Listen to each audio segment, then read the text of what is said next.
హిందూ బంధువులారా, మన ఏమంటారు, సాయిబాబా సాయిబాబా అని ఎంతోమంది పోతున్నారు కదా, అది నిజమేంది అబద్ధమేంది అనేది తేలిపోయింది. అంటే మన వాళ్ళకి చెప్తుంటాం మనం, అది మన దేవుడు కాదురా బాబు, మనోడు కాదు అంటే వినరు. ఇప్పుడు ఏమైంది, సాయిబాబా ట్రస్ట్ వాళ్ళే ఒప్పుకున్నారు. ఏమని, సాయిబాబా హిందూ దేవుడు కాదు, అసలు దేవుడే కాదు, ఒక బాబా కాదు, ఒక ఆయన నార్మల్గా ఉండే, ఇక అది ఏంది అనేది డీటెయిల్స్ ఉంది. ఒకసారి ఆ క్లిప్ కూడా చూస్తారా మీరు? చూసి మీరు ఆలోచించండి. నేను చెప్పేది నేను కావాలని నేను చెప్తలేను.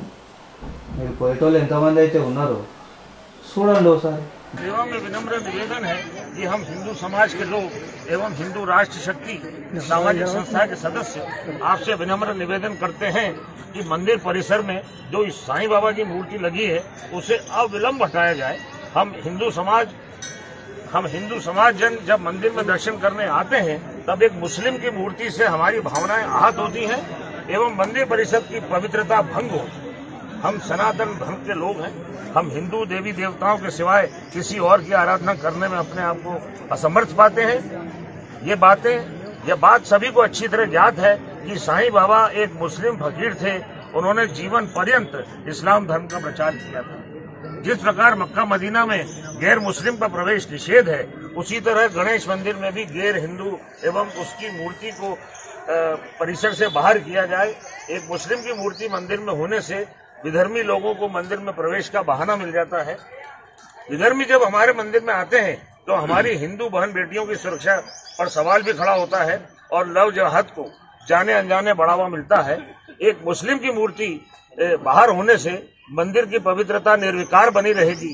हम समग्र हिंदू धर्म के लोग एवं हिंदू राष्ट्र शक्ति के पदाधिकारी आपसे विनम्र निवेदन करते हैं कि हमारी भावनाओं का ख्याल रखते हुए मंदिर प्रबंधन अति शीघ्र साईं बाबा और चांद मियाँ की मूर्ति को मंदिर परिसर से बाहर कर दें।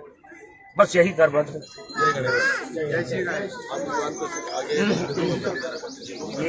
గురువారం వస్తే వాట్సాప్లో అది, ప్రతి దాంట్లో అది, ఇన్స్టాగ్రామ్లో అది, ట్విట్టర్లో అది, ఏంది ఇది? నిజాలు తెలుసుకొని పోండి. ఆ దర్గాలకు కూడా పోతారు. ఏముంటుంది దర్గాల? సమాధి ఉంటుంది. ఆ సమాధి ఎవరిదో సమాధికి మీరు పోయి ఎట్లా మొక్కుతారు? కొద్దిగానే ఆలోచించుకోండి. గురువారం వస్తే ఆ దర్గా ఒకటి చూస్తుంటాం మనం, ఈ సాయిబాబాను ఒకటి చూస్తుంటాం. అసలు ఆ సమాధికి పోయే కన్నా ఎవరన్నా మీ పెద్దవాళ్ళు పూర్వీకులు ఎవరన్నా చనిపోయి ఉంటే వాళ్ళ సమాధిగాని ఉంటే ఆడ పోయి మొక్కండి, పూలు ఎక్కియండి, ఆడ పూజ చేయండి.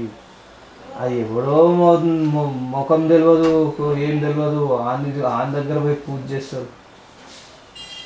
ఏం తెలియడానికి పూజ ఎందుకు చేయాలి మనం?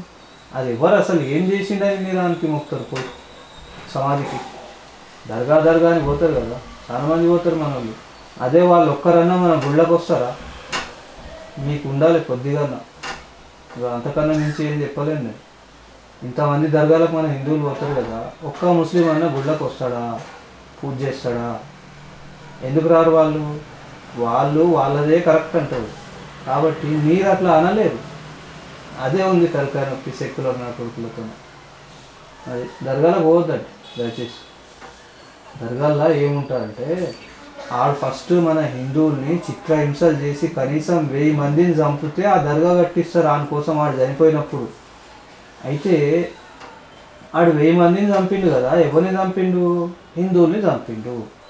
ఆయనకి మనం పోయి పూజ చేయాలన్నా? మనం ఎవరం? హిందువులం కదా.